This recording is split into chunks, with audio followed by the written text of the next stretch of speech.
गरीब के घर अमीर का खाना। राजू और राधा के आगे खाने की थाली रखी थी, जिसमें 2 रोटी और प्याज के टुकड़ों के साथ नमक तेल का मिश्रण था, जिसे देखकर उनके अंदर की कुड़हन कुड़कुड़ाहट में बदल जाती है। मुझे नहीं खानी है रूखी सूखी रोटी प्याज, इसे देखकर ही मेरा पेट भर गया। मुझे भी नहीं खाना ये गरीबों वाला खाना। माँ, क्या फायदा आपके काम करने का, जो हमारे खाने की थाली में सब्जी का एक भाग भी नहीं। आप हम दोनों बच्चों से झूठी बातें बनाकर हर रोज ये गया गुजरा गरीबों वाला खाना खिलाती हो। काश कि हम अमीरों के घर में पैदा हुए होते, तो हमें भी अमीरों वाला खाना खाने को मिलता। अपने बच्चों की अमीरों वाला खाना खाने का ख्वाब सुनकर वो मजबूर माँ डबडबाई आंखों से उन्हें देखती हुई कहती है, राजू, राधा, अपनी माँ को थोड़ा समय दो बेटा। मैं तुम्हें अमीरों वाला खाना जरूर खिलाऊंगी। माँ, आप सिर्फ हमें झूठा दिलासा देती हो। सच तो ये है कि अमीरों वाला खाना हमारे भाग्य में है ही नहीं। अपने बच्चों में झलकता बिखराव देखकर उस गरीब मजबूर माँ का कलेजा मचल कर रह जाता है। ममता अपने दोनों बच्चों के लिए बहुत कुछ करना चाहती थी। खास तौर पर उनका अच्छा खाना खाने का अधूरा ख्वाब पूरा करना उसकी पहली प्राथमिकता थी।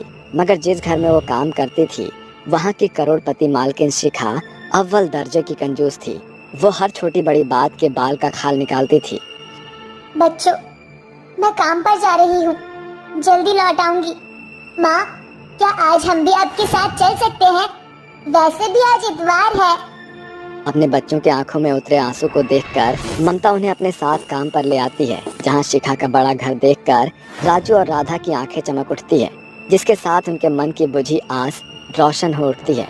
और जैसे ही वो दरवाजे से अंदर आते हैं, तो बड़ी सी डाइनिंग टेबल पर सजे फलों की टोकरी देखकर आपस में फुसफुसाते हुए कहते हैं, देखो राधा दीदी, इस मेज पर कितने सारे ताजे ताजे फल हैं और खट्टे मीठे अचार की बरनी भी है।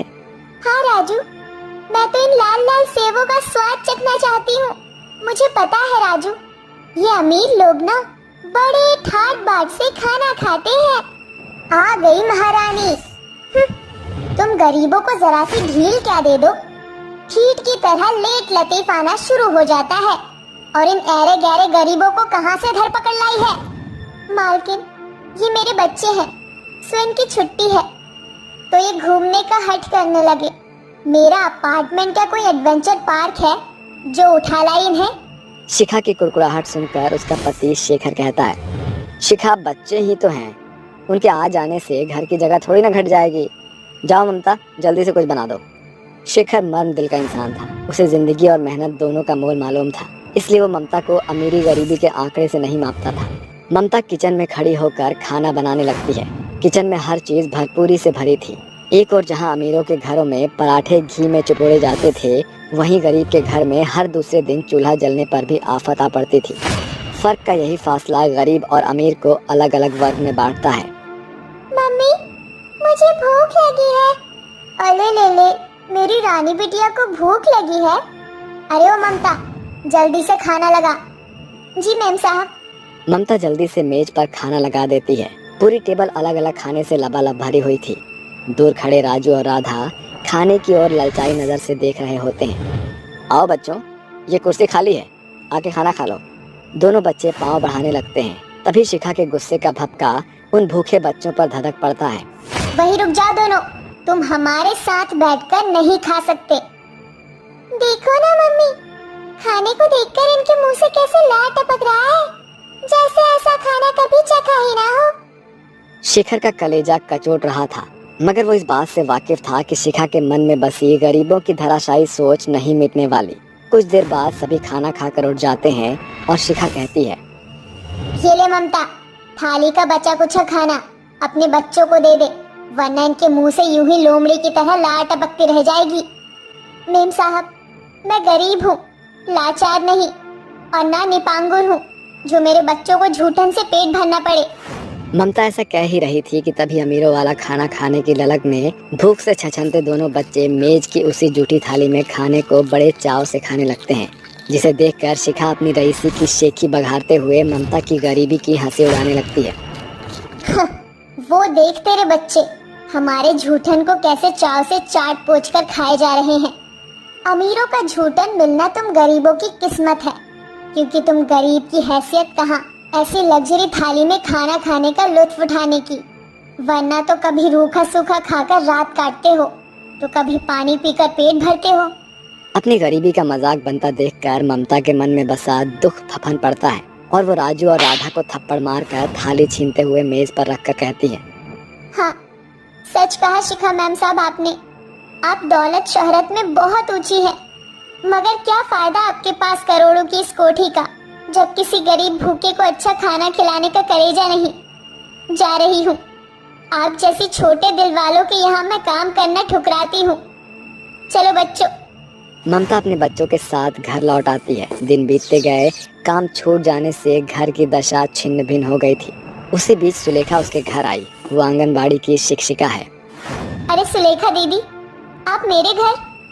हाँ, इस महीने राजू और राधा के नाम भी दलिया के 2 पैकेट आए हैं, वही लेकर आई हूँ, ये लो। सामने खड़ी सुलेखा उन गरीबों की मददगार बन पड़ती है।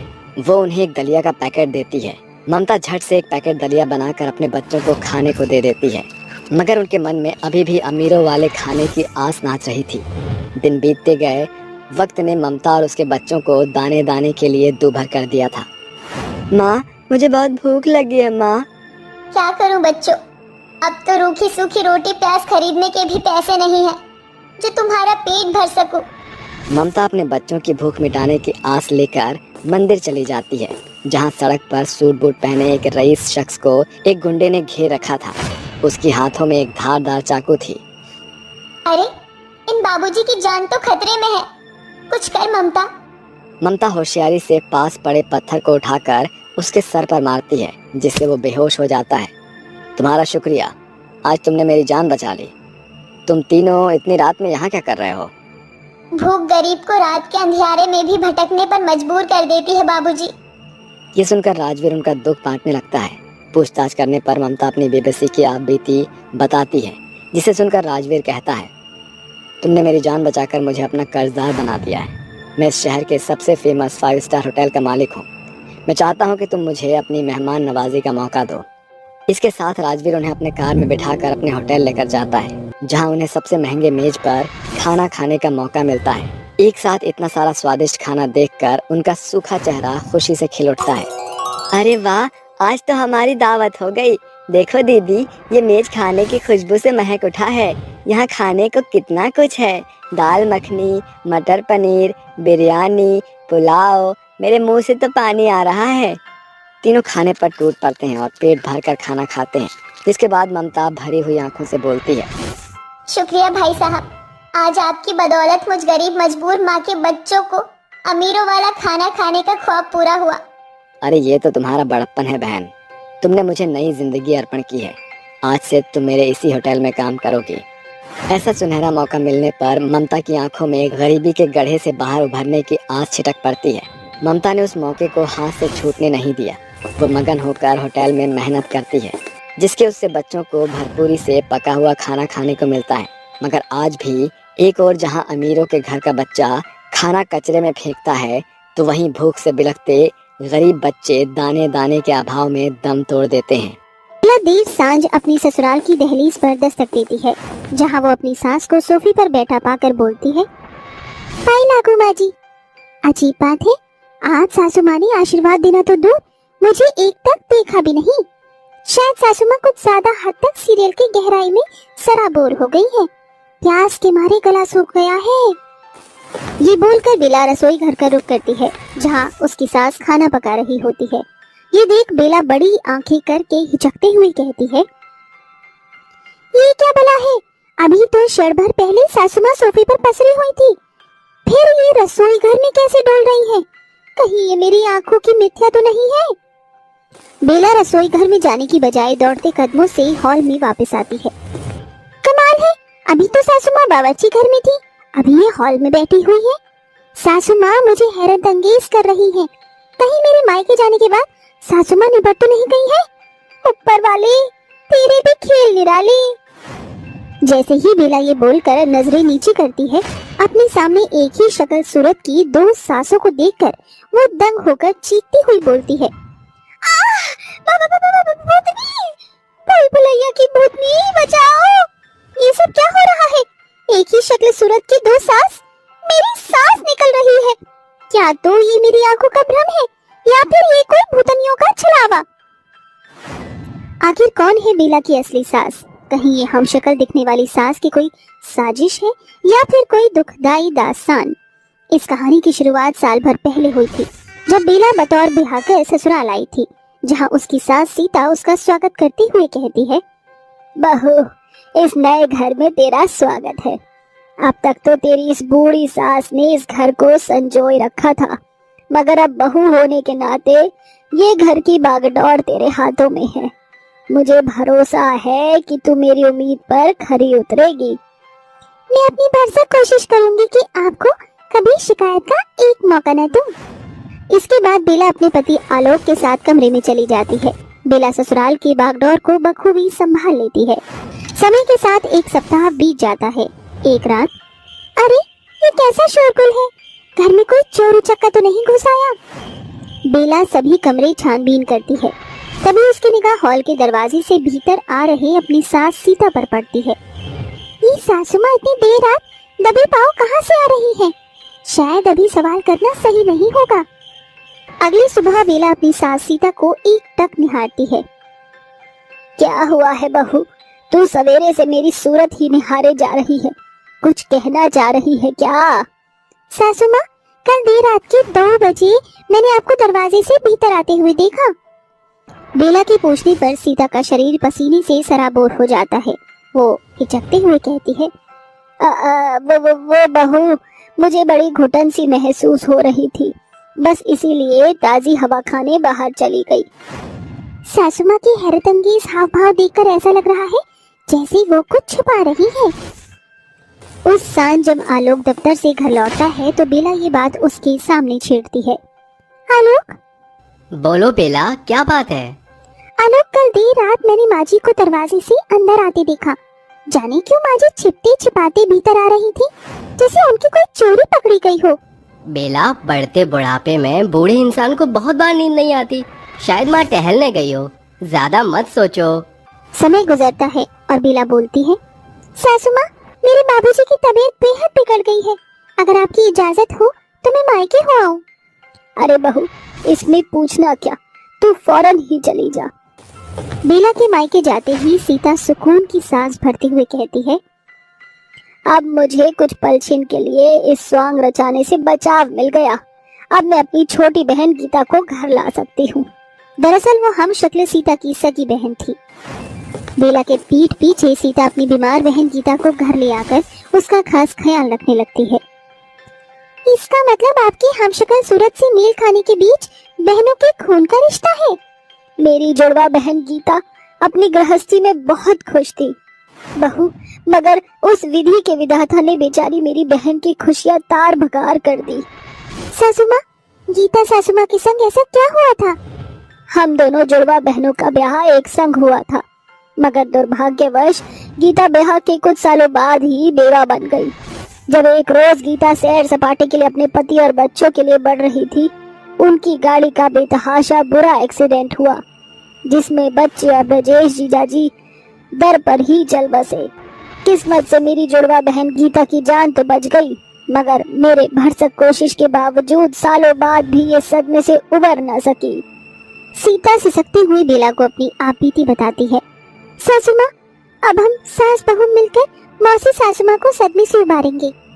बेला अपनी जुड़वा सास को चंगा करने की जी तोड़ मेहनत करती है। वो प्रत्येक 3 पहर गीता की मालिश करती है।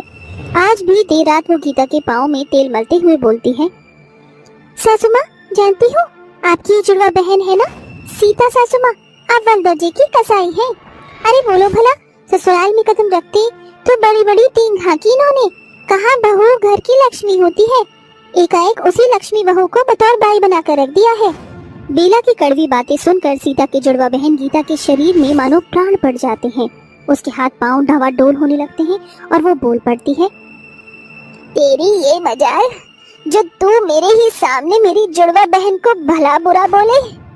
अरे वाह सासू माँ, जरा देर भी अपनी जुड़वा बहन की बुराई बर्दाश्त नहीं हुई कि आपने परिंदों की तरह सुगबुगाना शुरू कर दिया। गीता अपने पाँव पर खड़ी हो जाती है। ये देख सीता की आंख से खुशी की बदरी बरसने लगती है। गीता, मेरी जुड़वा बहन, तू ठीक हो गई।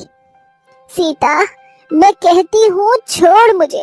आज मैंने तेरी बेबाक बिगड़ैल बहू को सास की सुताई से वाकिफ न कराया तो मैं भी गांव की गीता नहीं। सासू माँ, मैंने कहा था ना कि मेरी कड़वी बोल रामबाण का काम करेंगी।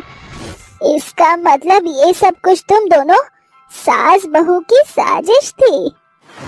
हाँ जेरोक्स जुड़वा सासू माँ, हम सास बहू ने आपको सदमे से बाहर लाने के लिए सिर्फ स्वांग रचा था। बेला की बड़ी बुद्धि से गीता ठीक हो जाती है। इस तरह बेला अपनी हमशक्ल सास के साथ एक नई शुरुआत करती है। अरे बेला बहू, जरा जल्दी से जूस तो बना दे। अरे बहू, जरा मेरे लिए भी आते वक्त एक गिलास सादा पानी लेते आना। बेला झटपट से अपने दोनों जुड़वा सास के लिए जूस और पानी लेकर आती है, जहाँ उसकी सास सोफे पर पसरी होती है। अरे बेला, तू तो बुरी फंस गई ये जुड़वा सास में। सीता और गीता सासू माँ की पहचान करना तो एकदम पहाड़ जैसा जान पड़ रहा है। जरूर यही सीता सासू माँ होंगी। ये लीजिए माँ जी जूस। बहू, मैं तेरी सास सीता हूँ। बहू, मैं तेरी सास सीता हूँ। वो गीता है, उसे जूस, मुझे पानी दे। अरे नहीं बेला बहू, वो सरासर झूठ बोल रही है। मैं सीता हूँ और वो गीता है। हे ईश्वर, ये हम शक्ल सासू माँ में से सीता गीता की पहचान कर पाना तो मेरे लिए एकदम मुश्किल हो गया है। इन जुड़वा बहनों का जोड़ तो फेविकॉल से भी ज्यादा मजबूत है। बेला का बेरंग चेहरा देखकर दोनों सास स्वयं अपना पुख्ता प्रमाण देती हैं। अरे बहू, परेशान ना हो, हम दोनों जुड़वा बहनें बस तेरे साथ हंसी ठिठोली कर रही थी। बहू, हम जुड़वा बहनों की एक पहचान है। हमारी हथेलियों पर जन्मजात तिल है, जिसे तू अपनी जुड़वा सास को साधारणतः पहचान सकती है। मेरे बाएं हाथ के बगल में तिल है और सीता के दाहिने हथेली में तिल है। शुक्रिया मेरी जुड़वा सासू माँ, आप नहीं जानती, आप दोनों ने ये सुनहरा सच बताकर मुझे सदमे में जाने से बचा लिया। उस रोज के बाद से बेला अपनी जुड़वा सास सीता और गीता के साथ मिलनसार जीवन बिताने लगती है। ओफो माँ जी, ये रेगुलेटर तो फिर से खराब हो गया। देखिए गैस लीक होने की कितनी स्मेल आ रही है। हमें अभी नया रेगुलेटर लाना होगा। ठीक है बहू, हम दोनों अभी बाजार चलते हैं। वैसे भी किचन का और भी सामान लाना है। दोनों सास बहू अपने पतियों के पास जाती हैं, जहां दोनों बाप बेटे ताश खेल रहे थे। अजी सुनिए, बहू और मैं बाहर जा रहे हैं, आप रसोई में मत जाना। रेगुलेटर खराब हो गया है तो गैस ऑन मत करना। ठीक है, जल्दी आना। अजी आपने सुन लिया ना। धनुष जी, प्लीज हमारे पीछे कुछ भी खाना मत बनाना, हमारे आने तक इंतजार कर लेना। हाँ हाँ ठीक है। अरे आप दोनों ने सुन लिया ना, हम जा रहे हैं। आकर आपकी 4 बजे वाली चाय बना देंगे। अरे माँ, कितना बोलोगी, जाओ ना, सब सुन लिया। अच्छा ठीक है। ये कहकर दोनों मार्केट जाकर सामान खरीदने लगते हैं। वहीं दूसरी ओर दिवाकर अपने बेटे से कहता है, अरे बेटा, अब मैं बहुत बोर हो गया हूँ। ये खेलते खेलते ऐसा कर 2 कप चाय बना ले। ठीक है पिताजी। अरे माँ और सुरेखा कुछ कह रही थी जाते वक्त, आपने सुनी क्या उनकी बातें? अरे पता नहीं क्या कह रही थी, तुझे तो पता ही है, कहीं भी जाएंगी तो 10 बातें सुना कर जाएंगी। ये मत करना, वो मत करना, इनकी छोड़, तू चाय लिया मेरे लिए। ठीक है पिताजी। ये कहकर धनुष चाय बनाने चला जाता है। वो जैसे ही गैस को ऑन करता है तो सिलेंडर के ब्लास्ट से एक बड़ा धमाका होता है, जिसमें दोनों मर जाते हैं। तभी बात करती हुई दोनों घर की तरफ पहुंचती हैं। अरे माँ जी, आपने नॉन स्टिक तवा देखा था? उस पर कितनी छूट थी। अच्छा हुआ हमने ले लिया। हाँ बहू। और उसके साथ फ्री चम्मच का सेट भी मिल गया। अरे तुम दोनों यहाँ हंस रही हो और वहाँ तुम्हारा घर जलकर खाक हो गया है। चलो शुक्र है तुम दोनों बाहर थी और तुम दोनों के पति ऑफिस में, है ना? क्या घर में आग लग गई? नहीं नहीं बहू, जल्दी चल। ये कहते ही उन दोनों के होश उड़ जाते हैं और उनके हाथ से सामान गिर जाता है। वो भागी भागी अपने घर की ओर जाती हैं, जहाँ 2-3 औरतें उनका हाथ पकड़ लेती हैं और कहती हैं, अरे पागल हो क्या तुम दोनों, जो इस आग में झुलसने जा रही हो? अरे माया, हाथ छोड़ मेरा हाथ। अरे अंदर मेरे पति और मेरा बेटा है, छोड़ मुझे, मेरा बेटा जल रहा है। अरे कोई बचाओ, मेरे परिवार को बचाओ। अरे जाने दो मुझे, छोड़िए मुझे, अंदर है वो। मुझे पापा जी और धनुष को बचा कर लाना है। सुरेखा तुम पागल हो गई हो क्या? आँख की लपटें देख कितनी तेज है, तू पास भी नहीं जा सकती। अब तक तो वो दोनों बचे भी नहीं होंगे। अरे आपका दिमाग तो ठीक है ना? आप कैसी बातें कर रही हैं? कुछ नहीं हुआ मेरे पति को, पापा जी भी बिल्कुल ठीक है ना माँ जी? लगता है यहाँ कोई सिलेंडर फट गया है, जिससे पूरा घर विस्फोट हो गया। तभी फायर ब्रिगेड आकर घर की आग को बुझाते हैं और अगले ही पल दोनों सास बहू सफेद साड़ी में गुमसुम बैठी हुई थी, जहाँ उनके पतियों की लाश पूरे तरीके से जल चुकी थी। तभी सुरेखा का भाई आकर कहता है, बस मेरी बहन शांत हो जा, विधि के विधान को कोई नहीं रोक सकता। पर ये सब कैसे हो गया? क्या कहूँ, किसको कसूरवार ठहराऊं भैया? शायद समय ही गलत चल रहा था। गैस के सिलेंडर का रेगुलेटर खराब हो गया था। इन दोनों को कह कर गए थे कि रसोई में मत आना, पर शायद उन्होंने गैस ऑन किया होगा, जिस वजह से सिलेंडर ब्लास्ट हो गया। अरे मेरे बच्चे को ले आओ कोई, अरे मेरे पति को ले आओ कोई। अरे मैं मर जाऊंगी, कैसे रहूं मैं? दोनों छोड़कर चले गए हम दोनों को। माँ जी, सुरेखा, आप दोनों संभाले खुद को। इस नाजुक मोड़ पर मजबूत होना होगा आपको। मैं पैसे भिजवा दूंगा कल आपको, या आप दोनों मेरे साथ ही रहने चलिए। नहीं भैया, हम कहीं नहीं जाएंगे। हम खुद ही अपने पैरों पर खड़ा होंगे। हमें आपके पैसे नहीं चाहिए, माफ करना। 2 हफ्ते बीत जाते हैं। दोनों जैसे तैसे घर चला लेते हैं और कहते हैं, बहू तूने अपने भाई से तो कह दिया, पर हम ऐसा क्या काम करें जिसमें हमारे कम पैसे लगे और मुनाफा ज़्यादा हो? हमारा घर जलकर खाक हो गया, इसमें सामान लाकर और रंग रोगन करवाना होगा। माँ जी, मैंने सोचा है हम डोसा बनाकर भेजें। उसमें ज़्यादा लागत और मेहनत नहीं लगती है, फटाफट बनाकर खिला सकते हैं। इन सामान के लिए मैं लोन ले आऊँगी। बहू की बात सुनकर मालती राजी हो जाती है। सुरेखा कुछ लोन उठाकर एक ठेला और डोसा बनाने के सामान का इंतजाम करती है। अगले दिन से ही दोनों सास बहू का स्पेशल डोसा बनाने लगती हैं। आइए आइए, गर्मा गर्म डोसे के साथ नारियल की चटनी और सांभर का मजा लीजिए। मात्र 50 रुपए, 50 रुपए।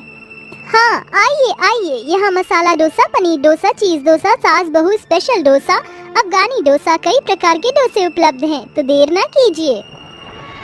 अरे यहाँ तो डोसे की नई दुकान लगी है। चल प्रेरणा, डोसे को खाते हैं। हाँ चल। दोनों सहेली सास बहू की दुकान पर पहुंचकर डोसे का ऑर्डर करके खाती हैं और कहती हैं, अरे वाह आंटी, आपकी पनीर डोसा और अनियन डोसा तो बहुत मस्त है। हाँ आंटी, ऐसा करिए, आप अपना सास बहू स्पेशल हो सभी खिला दीजिए और पनीर वाला पैक कर दीजिए, 2-2। ठीक है बेटा, ये लो सास बहू स्पेशल डोसा। अरे वाह गजब, इसके आगे तो मटर पनीर भी फेल है। आहा दीदी मस्त है। ये कहते ही वो दोनों पैसे देकर चली जाती हैं, जिसके बाद एक ग्राहक आते हैं और भीड़ लगने लगती है। अरे दीदी, मुझे 3 प्लेट डोसा पैक कर दीजिए और एक खाने को दे दीजिए। ये लो। और पैक कौन सी करनी है? ये सास बहू स्पेशल डोसा, चीज डोसा और मसाला डोसा। अरे वाह वाह, ऐसा स्वादिष्ट डोसा तो मैंने आज तक नहीं खाया। शुक्रिया। पहले दिन ही सास बहू के डोसे की बहुत अच्छी कमाई होती है, जिससे वो डोसे का और सामान ले जाते हैं। माँ जी, मुझे तो यकीन ही नहीं हो रहा कि हमारी डोसे की दुकान पहले दिन से ही चल पड़ी। हाँ बेटा, मैंने सिर्फ 1000 रुपए ही लगाए थे और कमाई 7000 की हुई है। लगता है अब हम अपने घर को पहले जैसा नया कर देंगे। हाँ माँ जी। अगले दिन भी सास बहू डोसा बेचकर बहुत कमाई करती हैं और अलग अलग प्रकार के डोसे बेचकर वो मशहूर होने लगती हैं। उनकी 6 महीने की मेहनत उन्हें ठेले से एक बड़ी दुकान में पहुंचा देती है। आसपास के शहरों में भी सास बहू के स्पेशल डोसे की डिमांड बढ़ जाती है। ज़्यादा ग्राहक आने से अब सास बहू ने अपनी दुकान में 4 स्टाफ को रख लिया था। तभी एक दिन जाना माना पंजाब का शेफ मोहन राय उनकी दुकान के सास बहू स्पेशल डोसा खाता है और कहता है, अरे वाह, आज तक ऐसा डोसा तो मैंने भी नहीं बनाया। वेटर, यहाँ की ओनर कौन है, जरा उन्हें भेजिए। शेफ की बात सुनकर वेटर सुरेखा को भेज देता है और वो कहती है, जी क्या हुआ, आपको हमारा डोसा पसंद नहीं आया क्या? हाँ जी, पसंद नहीं, बहुत पसंद आया है। मैंने शेफ होकर भी इतना अच्छा डोसा कभी नहीं बनाया। सच कहूँ तो मुझे आपके यहाँ का डोसा काफ़ी पसंद आया है और मैं चाहता हूँ कि ये लजीज डिश मेरे 5 स्टार होटल में भी आप सब लोग खाएं। तो क्या इसके लिए आप मेरे होटल में आकर शेफ बनना पसंद करेंगी? सच में आपको हमारा डोसा इतना पसंद आया कि अब हम आपके 5 स्टार होटल में शेफ बनेंगे? जी बिल्कुल। पर सर, हमारी दुकान को हम बंद नहीं कर सकते, काफी लोग हमसे जुड़ चुके हैं। उसकी चिंता आप मत कीजिए, मैं आपके डोसे की शॉप की फ्रेंचाइजी ओपन करा दूंगा। दूसरे शहर में भी लोग खा पाएंगे और आपका स्टाफ भी यहीं रहेगा। आप उसकी अपडेट लेते रहना। आप मुझे 5 मिनट दीजिए ताकि मैं माँ जी से पूछ लूँ। ऐसा कहकर सुरेखा अपनी सास को सब कुछ बता देती है। अगर बहू हमें ये सुनहरा अवसर मिल रहा है तो हम इसे जाने कैसे दे सकते हैं। हाँ, कर दे उन्हें। खुशी से सास बहू फूले नहीं समाते और शेफ के साथ जुड़कर उसके 5 स्टार होटल में अपने स्पेशल सास बहू डोसा सबको खिलाकर उस होटल को भी फेमस बना देती हैं। साथ ही उनकी दुकान भी चलती रहती है। उनकी फ्रेंचाइजी ओपन हो जाती है और अपने जले हुए घर को वो एक बेहद सुंदर बंगला बनाकर उसमें खुशी खुशी रहने लगती हैं। हरिया दिन भर की मेहनत के बाद शाम को जब घर पर लौटा तो उसका भूख से बहुत बुरा हाल हो जाता है। वो सबसे पहले अपनी पत्नी से कहता है, अरे लीला, खाने में क्या बनाया है? अरे बहुत जोर से भूख लगी है जी। अजी, खाने के लिए क्या बनाती, घर में तो राशन ही खत्म हो गया है। अच्छा, राशन खत्म हो गया है का? अरे कौनो बात नहीं, हम अभी इंतजाम करता हूँ। हरिया अपने गांव के लाला की दुकान पर जाता है और उसे थोड़ा बहुत राशन उधार ले आता है। ये लो लीला, अब जल्दी से जो है कुछ खाने के लिए बना लो। मैं और मेरी बेटी राधा सुबह से भूखे हैं। माँ, मैं लकड़ियाँ काट कर लाती हूँ, आप खाने की तैयारी कर लो। ऐसा कहकर राधा जंगल से लकड़ियाँ काटने के लिए चली जाती है, लेकिन राधा को लकड़ियाँ काटते हुए एक बूढ़ी औरत के रोने की आवाज आती है। अरे ये क्या, लगता है कोई औरत रो रही है। राधा आवाज का पीछा करते करते एक विशाल पेड़ के पास पहुंच जाती है। उस पेड़ के नीचे एक बूढ़ी औरत बैठकर रो रही होती है। राधा उस बूढ़ी औरत के पास जाती है और उससे पूछती है, अरे अम्मा, क्या हुआ? आप तो परेशानी में लग रही हो। अगर कोई परेशानी है तो मुझे बताओ। अब तुम्हें क्या बताऊं बेटिया, मेरी बहू और मेरे बेटे ने मुझे घर से निकाल दिया है। मेरे पास रहने का कोई ठिकाना नहीं है। दर दर की ठोकरें खा रही हूँ। ये कुछ बर्तन बेचकर मैं अपना गुजारा कर लेती हूँ, लेकिन आजकल तो कोई बर्तन भी नहीं खरीदता। ऊपर से भूख से जान सूख रही है मेरी। अरे अम्मा, आप तो सच में बहुत परेशानी में हो। आप एक काम करो, आप मेरे साथ मेरे घर चलो। लेकिन बेटा, लेकिन कुछ नहीं। आप मुझे अपनी बेटी की तरह मानती हो तो मेरे साथ चलो। मेरी माँ खाना बना रही है, आप भी खा लेना। राधा उस बूढ़ी औरत को अपने साथ अपने घर ले आती है, जिसके बाद वो अपने माता पिता को उस बूढ़ी औरत के बारे में बताती है। शाबाश बेटा, ऐसे ही लोगों पर जो है दया करनी चाहिए, ठीक है, और गरीब लोगों की सेवा करनी चाहिए। लीला थोड़ी ही देर में खाना बना लेती है, जिसके बाद वो सभी को खाना परोसती है। हरिया उस बूढ़ी औरत को अपने साथ ही बिठाता है और सब लोग एक साथ खाना खाते हैं। खाना खाते खाते ही बूढ़ी औरत अचानक से एक देवी के रूप में बदल जाती है। तुम लोग बहुत दयावान और दयालु हो। तुमने मेरी मदद की, मैं बहुत प्रसन्न हूँ।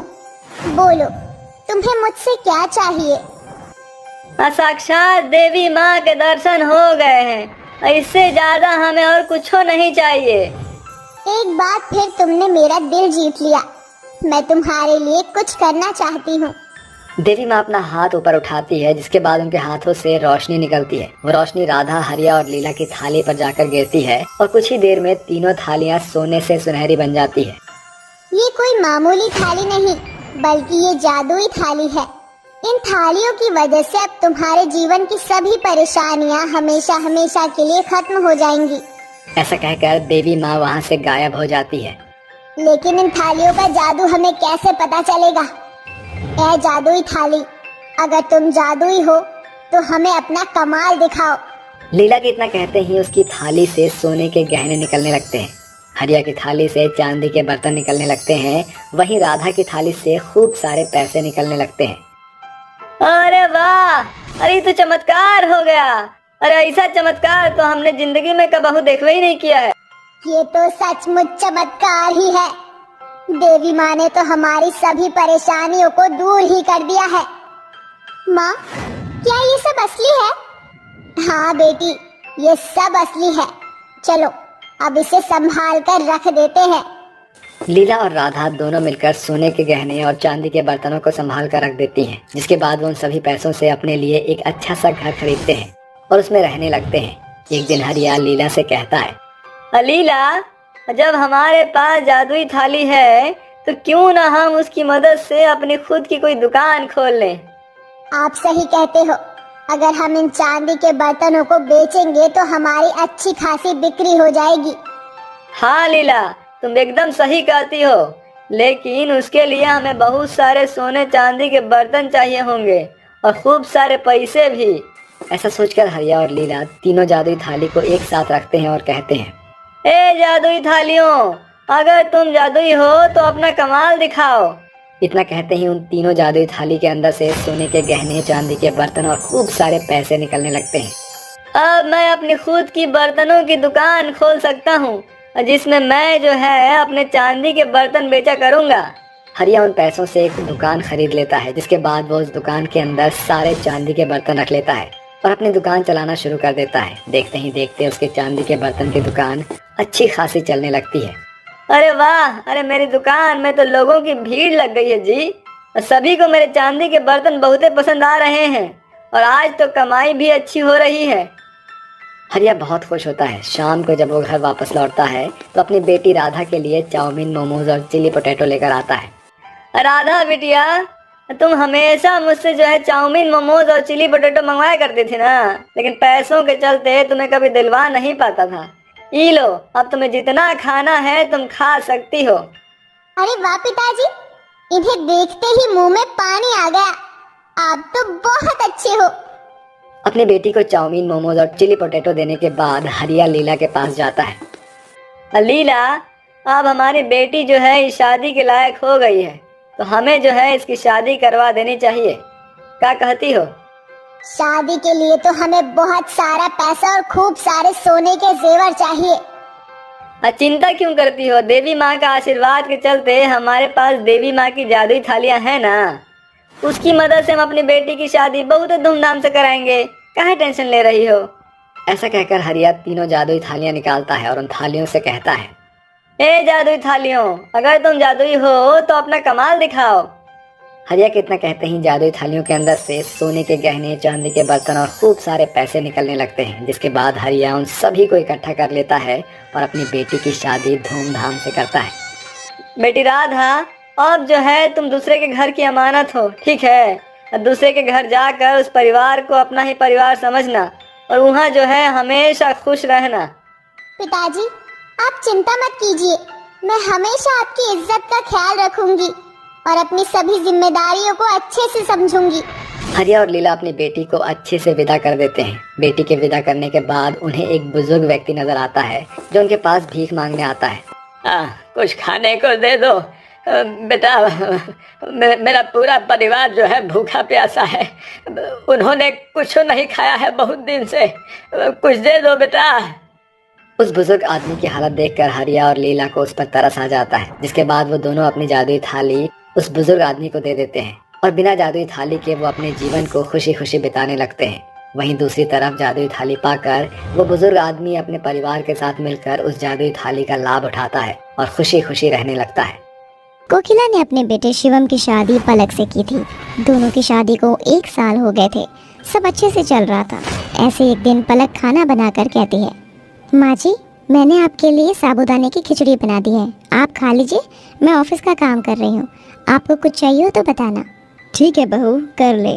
जी माँ जी। ये बोलकर पलक अपने ऑफिस का काम करने लगती है। कोकिला खिचड़ी खा लेती है। शाम को शिवम ऑफिस से आ जाता है, तभी उससे कहती है, शिवम, 22 को बिजली का बिल भरना है तो आप याद से भर देना। 22 जुलाई को भरा तो था। अरे शिवम, 22 जुलाई नहीं, 22 अगस्त है। 22 अगस्त? 22 अगस्त? ओह नो, 22 अगस्त हम दोनों कैसे भूल सकते हैं। शिवम, शादी के बाद मैंने डिसाइड किया था कि मैं माँ जी का बर्थडे बहुत धूमधाम से मनाना चाहती हूँ। आपने बताया था उन्होंने कभी भी अपना बर्थडे सेलिब्रेट नहीं किया है, तो इस बार मैं करना चाहती हूँ। हाँ पलक, मुझे याद है, पर अब तो हम पर सिर्फ एक दिन का ही टाइम है। सिर्फ कल का, परसों माँ का बर्थडे है। तो क्या सोचा है तुमने? मैंने सब सोच लिया है। आज तक का सबसे बेस्ट गिफ्ट होगा उनका, और सबसे पहले हम सरप्राइज के लिए माँ जी को घर से बाहर भेजना होगा ताकि हम तैयारी कर सकें। हाँ ठीक है। शिवम, आप मुझे ये बताइए, आप हर साल माँ के बर्थडे पर क्या करते हैं? मैं हमेशा माँ के बर्थडे पर उन्हें बादाम का हलवा खुद बनाकर खिलाता हूँ, क्योंकि उन्हें वही पसंद है। और ऐसा कुछ बताइए जो उन्होंने बहुत टाइम से ना किया हो, उन्हें वो चाहिए हो, और ऐसा कुछ। माँ को अपनी सहेलियों से मिलने का बहुत मन है। वो मुझसे कहती रहती थी कि बेटा मुझे बरेली लेकर चल, पर मैं उन्हें कभी ले जा ही नहीं पाया। अमेजिंग। शिवम, माँ को सरप्राइज बर्थडे में यही देना है।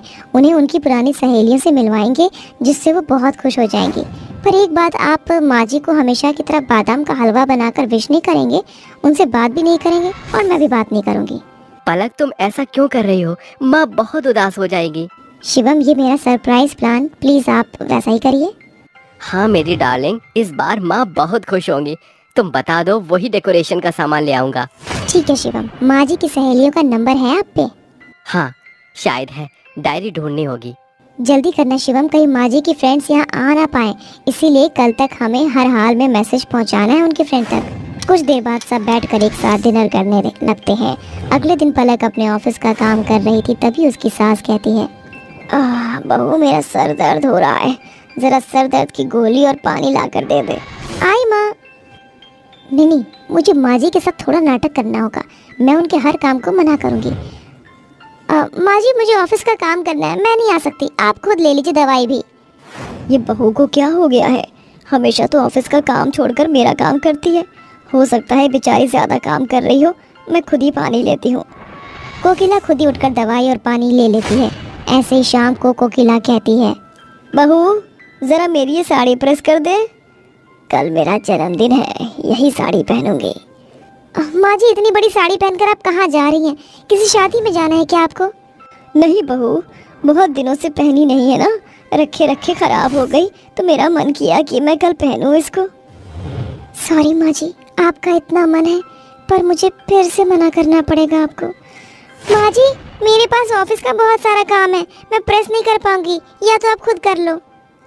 ठीक है बहू, मैं खुद ही कर लूँगी। ये बोलने के बाद पलक ऑफिस का काम करने का नाटक करती है। कुछ देर बाद कोकिला उसे फिर कुछ काम करने की कहती है, तभी पलक गुस्से से कहती है, अरे माँ जी, आपको मैं कितना बोलूँ, प्लीज़ मुझे एक्स्ट्रा काम मत कहिए। कुछ दिनों तक आप खुद ही काम कर लीजिए सारा का सारा, मेरे पास काम करने का बिल्कुल भी वक्त नहीं है।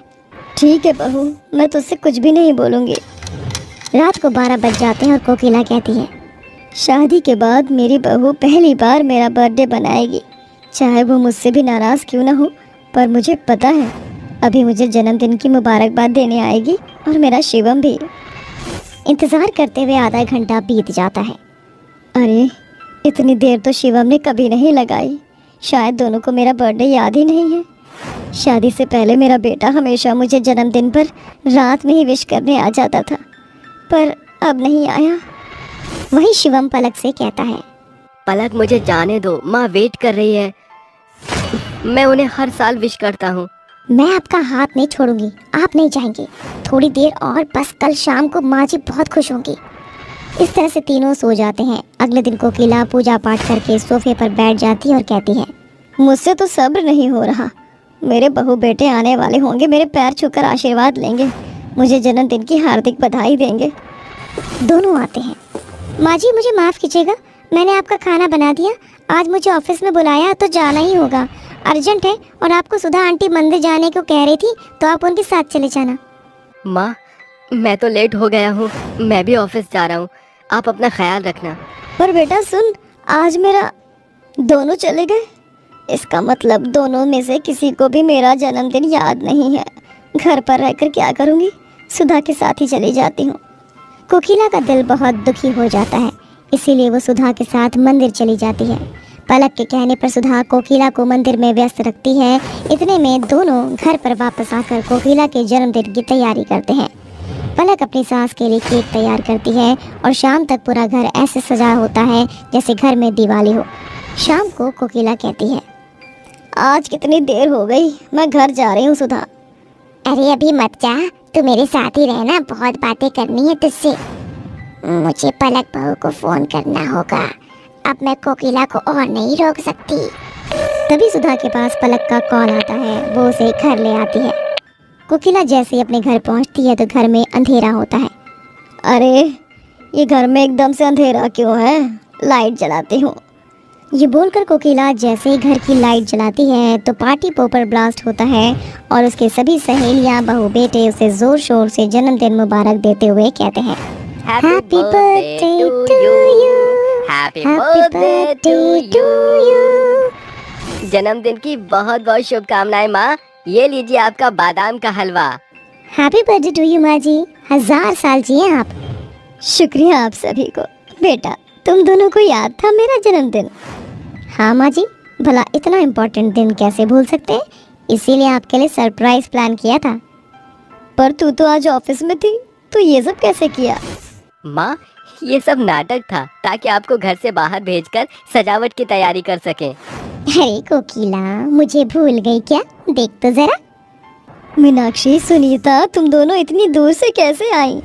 तेरे बहू ने बेटे ने तेरे जन्मदिन के बारे में बताया तो तुझे सरप्राइज देने आ गए।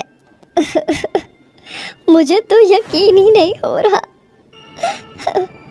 माँ जी, हमसे कोई गलती हो गई है क्या? आप रो क्यों रही हैं? अरे नहीं नहीं बेटा, खुशी के आंसू हैं। सोचा नहीं था कभी ऐसा तोहफा भी मिलेगा। अरे माँ, अभी तो आपको केक भी काटना है, आपकी प्यारी बहू ने जो बनाया है। उससे पहले माँ जी, मैं आपसे 2 लाइन कहना चाहती हूँ। आप मेरी सासू माँ नहीं बल्कि माँ है कि जब जब मैंने कागज़ पर लिखा माँ का नाम, तब कलम अदब से बोल उठी, हो गए चारों धाम। सच में बहू तो लाखों में एक है। ये कहने के बाद कोकिला अपना केक काटती है, जहाँ सभी लोग उसे तोहफा देते हैं और खुशी खुशी पलक अपनी सास का बर्थडे मनाती है।